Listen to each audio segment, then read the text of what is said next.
got you. Who got you? Yeah, he got you. Yeah, she got you. Come on, we got you. What up, y'all? Welcome back to another segment of We Got You podcast, where I got you, she got you, he got you, and we got you. On the We Got You podcast, we speak to amazing guests, talk about everything film and much, much more. Make sure you stay tuned for the entire episode. That's right. I'm Jay, that's Day, that's Rio, and that's D, and we are We Got You podcast. What up, fam? How y'all doing? Hey! Great, per usual. Per usual. I know, right? It's been a great week. But before we get into it, let's thank our sponsors. Got Your Film Productions out of Tampa, Florida. What up, Tampa? What up, Gotcha? So Gotcha Film Productions. It's our hometown. That's where we all at. So they have a few films out on Tubi, y'all. You gotta check them out. They got Shadow Man, and they also have What the Hell. Now, Shadow Man is a little spooky. It's in time for Halloween, and y'all go and do your thing with that. We're gonna all be in the daylight, shades open, talking through it while we watch it. Right. Don't do it. Got your sage, got your crystals right on deck day. That's always a discount. Right. And then make sure y'all check out What the Hell. It's the comedy where y'all go see some familiar faces. Right? I'm so excited for that. We worked our butts off on that. So I'm excited for everybody to tune in and see what we got going on over there on What the Hell. Hey! So what we got going on, Mr. Devontae? All right. Today we have a superstar in the making in the building. Well, not really. No, we don't talk to her. We have Miss Ivy Sunflower. Now, Ivy is an actress, a voiceover artist, a model, a brand ambassador, a thespian, and the list just continues on and on and on. Now, you can catch her in the movie What the Hell. You can catch her in Awaken Adonis. You can catch her in Decision. You can catch her in The Pet. You can catch her in, You know, we could keep this going all day. Right? All right, you guys. So we're going to go ahead and we're going to check out this conversation that we had with Miss Ivy Sunflower. All right. Welcome, Miss Ivy. Join us, Miss Ivy. Hey, Hello. we miss you. I miss you guys so much. How's everyone doing? Amazing. Good. How about you? I'm doing great. Staying busy, of course, being creative. Oh, yeah. As you should, Always, queen. always We see this busy. resume. I live the dream, you know. So I'm super impressed with this resume, but I'm really impressed on what you got going on right now because you are in the teaching mode. Like we see all of this stuff, but you know what? We didn't get a chance to play your reel. Let us play a little bit of your reel so everybody can see some of the work that you do. Because we got some questions that's going on in some of this reel that we Oh, my see. goodness. Like, let me get this out real quick because we got questions, and I know that this one particular one, we all was like, she did that. Yes. Yeah. Let's make some decisions. Right.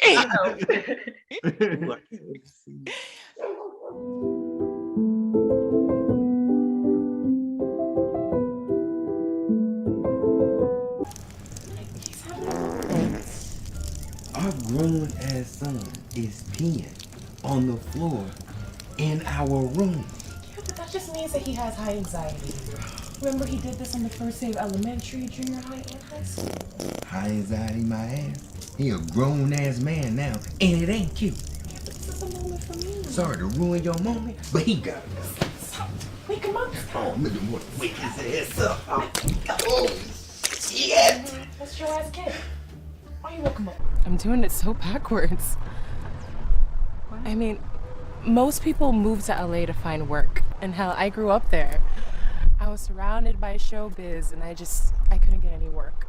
So I moved to Atlanta, and with all the work that was there, I couldn't get enough of it. So I heard things were popping down in Florida, and I'm getting work, but I just am not making enough money. And when there are projects for big money, I just don't seem to get them, so. It's gonna happen eventually. I mean, it's not for lack of talent. Shit, I wish I had half the talent you have. It takes more than that.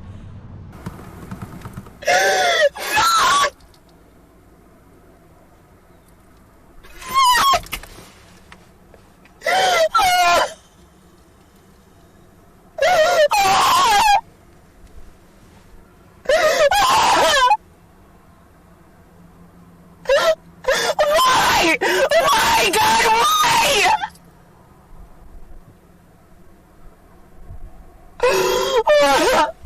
I tell you, I am in literal tears. We are tearing up. No, seriously. I was like, I believe that. Oh my goodness. Oh my God. Yes. That range. Did you see this range? Come on. Like, oh my God. So many questions. It's so many questions. But I'm not going to be greedy with my questions, but I do want to touch on that range. I am impressed. Like, that is so great. So is that part of what you teach, how to go? I do. I do teach crying on cue as well as like emotional development. Wow. So getting into that right headspace, taking our own personal experiences and relaying that to our characters and that type of thing. Because even in that moment right there, when we shot that film, it was actually during the portion of time at the anniversary of my father's death. So literally we did that one take. You have to be as emotional as possible. I incorporated everything that my character Belinda was feeling in that moment and brought that to the devastation that I had when my father passed. And I had that one take. And they're like, you know what? We need nothing else. Oh my God. And I'm like, you know what? Because that's probably never going to happen again. And I mean, I felt that. Like, I'm in literal tears. Like, I literally felt that, like, that scene right there, it felt so real. Like, I'm still crying. Like, it's the chills for me. And it's like, it's crazy that that's the story that brought on those tears. And I'm not gonna lie, that's why I love your acting, because like, I feel it. Like, I feel when you show, like, I don't know. We believe you. You made the character believable. You absolutely. Is that the key? Like when you teach emotional development, is that the key to think about something painful? If it's a scene where you do have to cry, is that something that requires you to think about something painful in your life and get into the scene that way? Or are there other things that are important in regards to emotional development? Yeah, that is one of the techniques that I do use, but also usually if it's a scene that requires you to cry, we have to think about what the character is also doing in that moment. So for instance, if we're talking about my character Belinda in that moment, she has been with her husband. They've been trying to have a child for years at this point in time. She feels her husband drifting away from her and she's trying. She finally gets that news, like, it's not going to happen. Got it. Okay. Everything that you spent your money on. So honestly, to any woman, I feel like that would touch a certain spot, because if we receive that news, like, wow, I really want to be a mom, but it's not physically possible. Sorry. And this may change your life dramatically. You may lose your husband. You may have your life fall apart because of something that you can't control. Right. You know, so I feel like that's one of the techniques that I use as well. I try to have the person that's coming in to get that work done think about what that character is going through. And if you had to go through that same experience, how would you feel? What emotion would come out from you? Do you know somebody else who may have gone through something like that? If you were actually this character in this moment at that very point in time, what would you do? And that's what the beauty of acting is as well, because it's not just one thing. It's not necessarily just crying. Right. You know, you could be mad. I could have walked out of that clinic, punched a wall and been like, oh, you know what I mean? Right. And it could have showed that same type of feel, because we all react differently. And that's the beauty of life. That's the beauty of our experiences, you know? And we try to incorporate that in our acting as much as possible, making it believable. Right.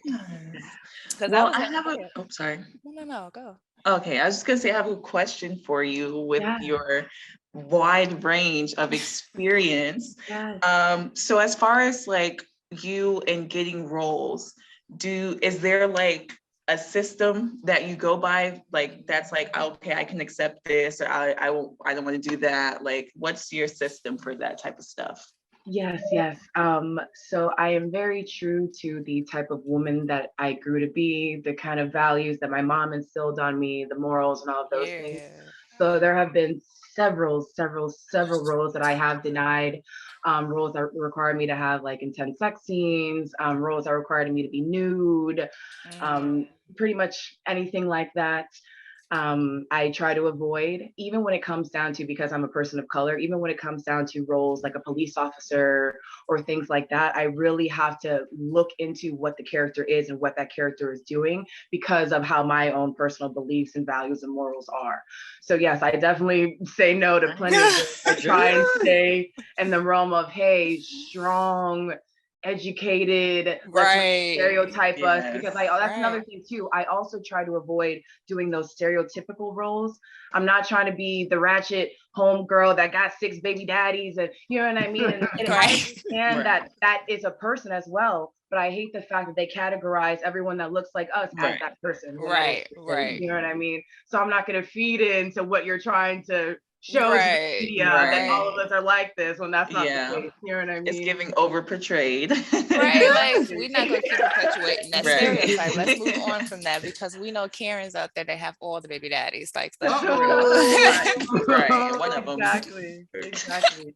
Oh, and as far as the process, like you also mentioned as well, I do extensive research when it comes to like casting. So I try to like look into the production team, look into like things that they've done in the past and stuff like that, because if I realize like it's just someone who decided out of nowhere, hey, I'm going to create this project and I want 6 prostitutes in the project or whatever, I'm like, oh, I don't know if that's going to be the roles I'm going to try and go for. If the money is good, because I'm like, what's happening here, you know?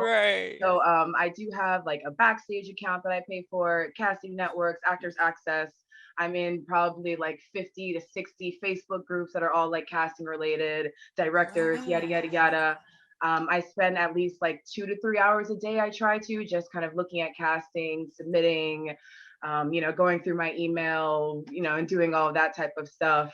So yeah, I try and stay as consistent as possible. Like every casting, I want to be able to see it. Right. Try, That's beautiful. And I also too, even if the description says, for instance, that it's for a white person or for an Asian person or whatever that may be, if I feel like I can still play that role, I'm still gonna see it. As you should. Nothing to put me in a box. You know what I'm saying? And that's why you always book the busy now. I can identify as a white woman today. It is fine. Yes, ma'am. Yes, ma'am. For real. That's amazing. So Ivy, so can you tell us what upcoming projects do you have coming up? Like, what are some things that you can tell us, like some secrets, little, Right. I want to know the tea. Well, I am going to be doing some behind the scenes stuff actually, because I'm also a director. I also cast and do a whole bunch of behind the scenes stuff as well. So I'm directing a play for the Tampa Bay Theater Festival that will be performed on September 4th. Okay. Can I audition? I love theater. Literally just have my auditions. Literally, I posted on Instagram and everything. Yes. I don't be on social media. You ain't on social media. You gotta be. But I do follow you. Right. I do follow you. But it's like, I'm sorry. Okay, well, keep me updated with the next one. Yes. The play is called Money Matters. It's about a Black woman who works in an office. And she's like the woman around the office. She does everything. She trains everyone that comes in. She knows office like the back of her hand. And she finds out that a white boy that she just recently trained, that had only been there for a short period of time, got a raise. So of course, she goes running to her managers like, hey, is this true? And as the way to kind of calm her down, they say, hey, we want you to be the face of our Black Lives Matter campaign. Oh, yes. So then she's like, that happens in real life. Right. So as her form of compensation, instead of giving her a raise, they decide they're going to pay her in Walmart gift cards. Who wrote this? Are you serious? Who wrote this? Wow. Ivy, you wrote this? I did not write it. No, but I will be directing it. Yes. I know that. This is a lot to unpack. I was gonna say September 4th. Let me mark my calendar. Okay, money matters. And then Ivy, stay in her bag, sunflower. Ivy, Right, stay in her bag. Yes. What do you enjoy about directing? Also, as far as other upcoming things, I'm also going to be teaching in the fall as well at American Stage. That's who I've been working with. American Stage is the same production company that I did Schoolgirls or the African Mean Girls play with. And so now I'm going to be teaching with them in the fall. My class decisions haven't been decided just yet, but I will be making that announcement pretty soon. As far as acting stuff, I am in 2 series upcoming. One is called Nothing Else Matters, and that is by Dreammakers Productions. We just got back into production. We're starting our episode 4 in the next couple of weeks or so. I'm also in a prequel to another production that I was in called The Lannister Tapes, and we'll be filming that as well. So it's the prequel to The Lannister Tapes. I will be filming that next month. And then I actually just recently got casted in another series called Next to Nothing. And that'll be starting up within the next month or so as well. So yeah. In the bag. When I tell you. That's in the bag. Like, in the bag. Right. Yes. I know that's right. So Ivy, I want to go back to when you said you were teaching at American Stage, because I want to know, like, how is it working with American Stage? Because me personally, I've always wanted to work with them, because one, that's how I started acting. I started with theater. So it's like, beautiful. For me, before the Strash, there's American Stage. You know what I'm saying? It's like, and that is something that I feel like you should really brag about, because not many people can brag that they've worked with American Stage. Right. So how is that for you? Yes, I absolutely love American Stage. Love them. Doing Schoolgirls with them was my first production, and it was also my first equity contract. So they were able to get me my equity as well, my equity union card. So that was super cool. And they're a great theater company to work for, honestly. They care about everyone. They make sure that everyone is getting all their needs taken care of. If there's any form of uncomfortability, any type of conversation that you want to have, there's always someone there to work you through anything. Because American Stage also loves to kind of push a little bit of buttons in the area. So they like to do projects that'll get the noise working, like Schoolgirls, and all of that as well. So they like to bring the community involved. We have lots of talkbacks, which I think are absolutely awesome. They give the audience a chance to ask the actors questions, ask questions about how they feel about society and their own opinions and how they can be kind of reconstructed there. So I really love American Stage for that, because they are very inclusive on including the community with the work that they're doing. So I'm grateful. And as far as teaching with them, I was teaching the kiddos these past couple of weeks, and that was amazing. I bet. Oh my goodness. Last week I was taking care of like the 3rd through 5th graders, and we wrote like little short stories and fun things like that. We were working on poetry and like Shel Silverstein poems that we all remember as kids. And we did that, which was absolutely amazing. And at the end of each camp week, they did like a presentation where they showcase everything that they learned throughout the week. And this week I had the older kids, I had 6th through 12th grade, and we were doing space themed play. So they spent the whole week actually writing their own play, like every line, the stage directions, everything. And when I tell you this play about the lost balloon was amazing. What? They talked about mythology. They talked about constellations, everything. They went to planet Venus. They went to Mars. It was amazing. And it really showcased to me that our youth is going in the right direction. They really are. And that the creative arts are definitely still alive, which I was a little worried about, because theater is my first love too. And sadly, like after I graduated from high school, my theater program disappeared from my high school. And I know that was happening with a lot of other schools as well. Wow. So I was really worried about the theater arts kind of leaving, because I feel like theater really is a strong foundation for acting. I would suggest to any actor, take a scene study class, take an improv class, get your hands in the theater, because it'll help you out with so many things over the course of your life. So many. Yes. Wow. Yes. So, yes. American Stage, amazing.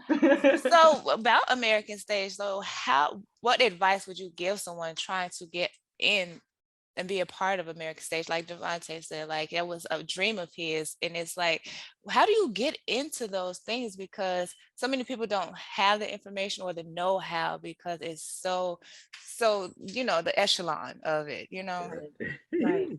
And honestly, they do their auditions pretty often.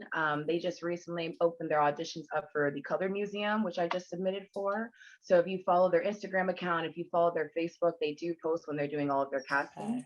And then their casting process is, pretty similar, like most casting directors and production companies usually do. They have you come on Zoom, they do the callback for you, you submit in a monologue.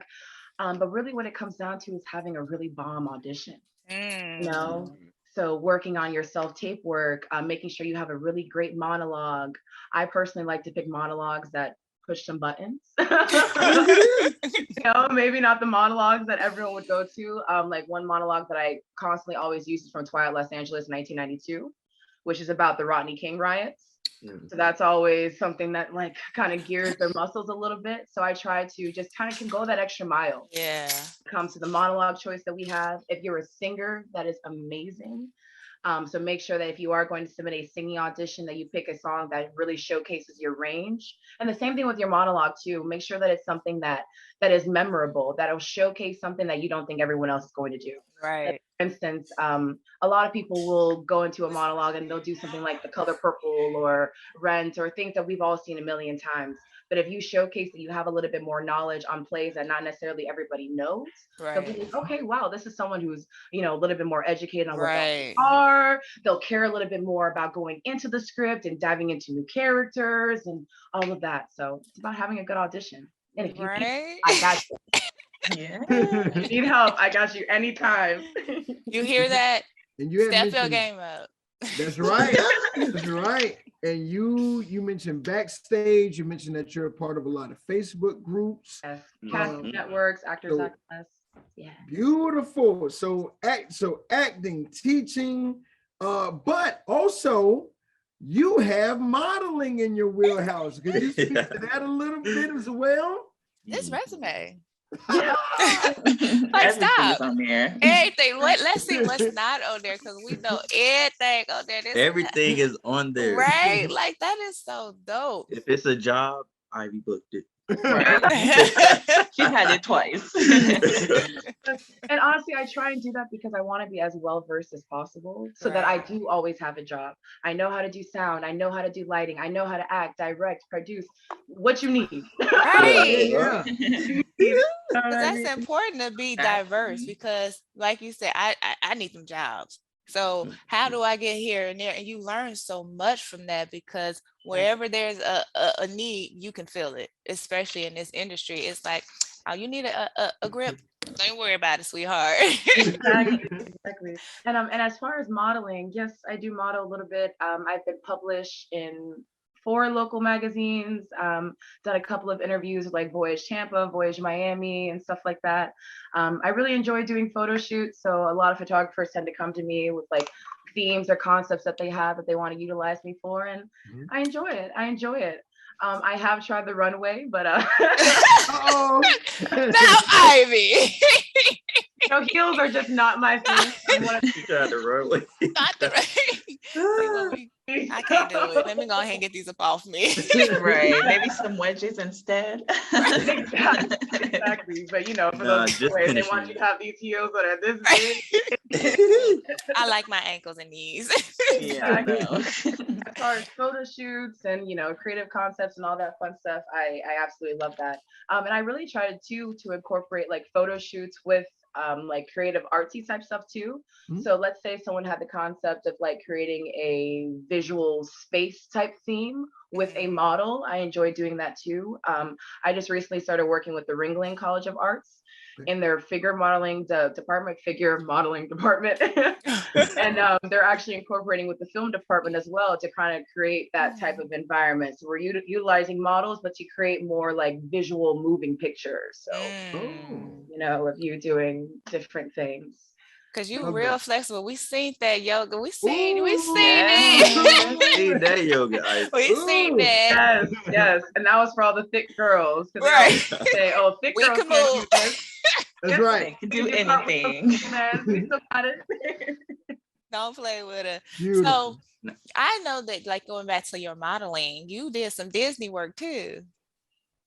Yeah. Oh wow. You were with Disney? Yes. I've done a Disney commercial with them. Yes. Disney and Lifetime, baby. At this point, or one Disney, one Universal, I guess.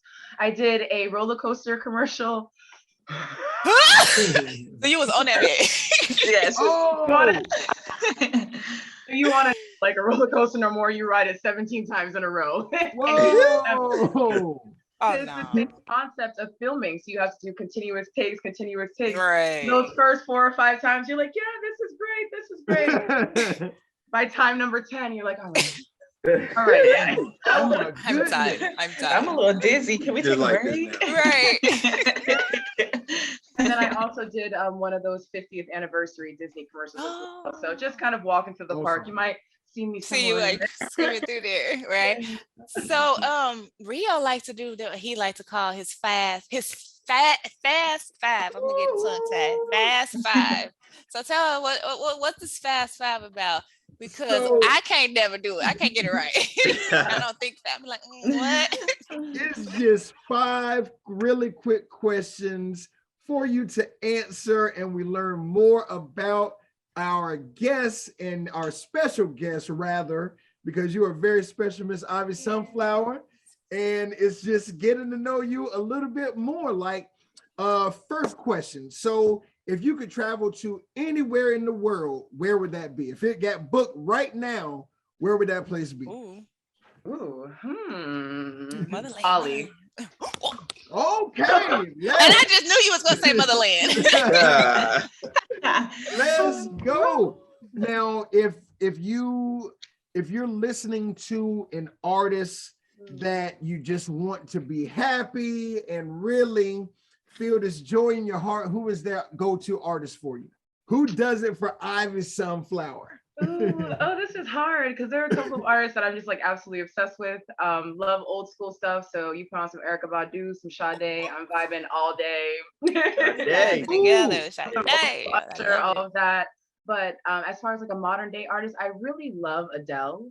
There's something that she does for me. I get chills. Every time she comes out with a new album, I am obsessed. I learn every song. I learn every word. There's just something with her voice. It's like an energy transfer. Right. I take it. It's the accent. Don't know how many times I listened to Writer's Rain back to back. She is an awesome artist.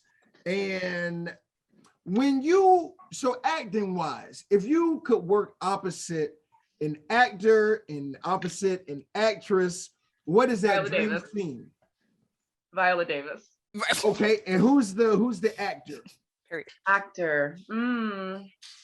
Probably Denzel Washington, honestly. Okay, let Viola and Denzel. I mean, that just really like solidified her acting skills. You see it, top dogs in the industry. She ain't scared. You got it. You got it. Bring on Viola. Okay, Denzel. I know that's right. Yes. You said, don't downplay me. Right. That's right. And when you think about the future of cinema, what's one thing that you would like to see happen in film that you don't feel necessarily is as important as it should be right now in cinema?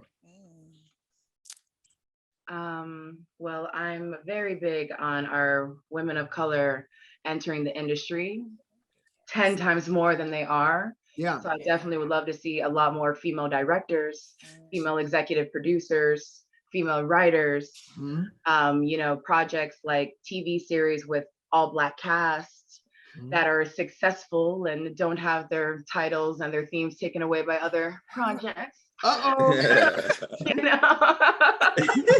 Yeah, get into it.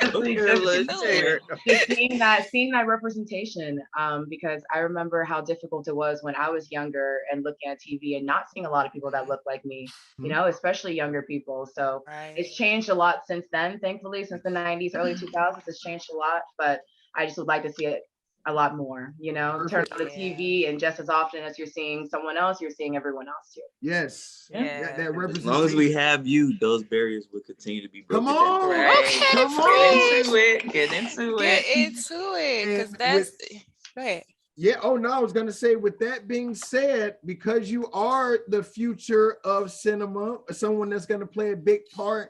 When it's all said and done, what is one word that you would like used to describe Ivy Sunflower across the masses? Inspirational. Wow. Absolutely. For sure. We are inspired. We are already. Look, Yes. Beyond. I'm gonna go do some auditions right after this. right. Right. This is so, when I tell you this resume, and you as a person, you're just so inspiring. Whenever we are together in person, like your aura is just like, how long we done known each other? Like, girl. It's like a delicate right. Where's we going? The kids be like, yeah, like you have that, you represent that, and for that to be your word, I fucks with it, because I feel that from you. You know what I mean? Like, it's good. That Miss Ivy Sunflower, we thank you so much. Yes. So tell everybody where we can find you, because we're gonna wrap it up, and I hate to see you go, but where can everybody else find you at? No worries. You guys can find me on Instagram at @_Ivy Sunflower. You can also find me on my new Facebook under my real name, a government, which is Stephanie Derrickov, but in parentheses, you will see Ivy Sunflower as well in there. So you can search me under Ivy Sunflower on Facebook. Same thing on TikTok. On Twitter, you can find me under Inspired Dream. So yeah, all social media. And soon you will find me at the Black Box Theater that I'm manifesting for myself. Yeah. It's already done. It's done. It's already done. We in there. We got this theater Ivy, going. I hate to see you go, but I love to watch you succeed. So Right.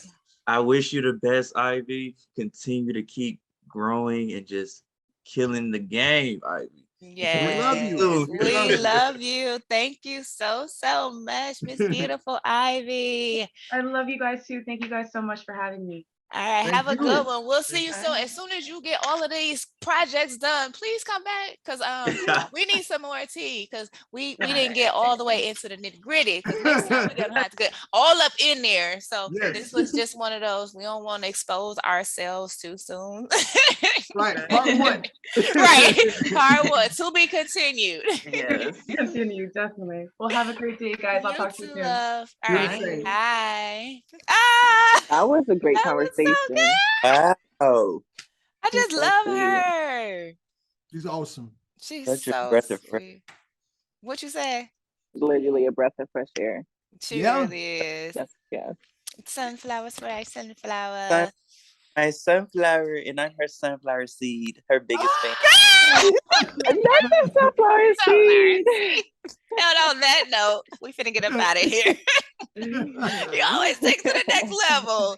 We appreciate y'all being a part of this podcast, family. Thank y'all so much. Make sure y'all like, subscribe, leave a comment, share, hit that notification bell. Keep in touch with us. Let us know how y'all feeling about Miss Ivy. We love her. We know y'all gonna love her.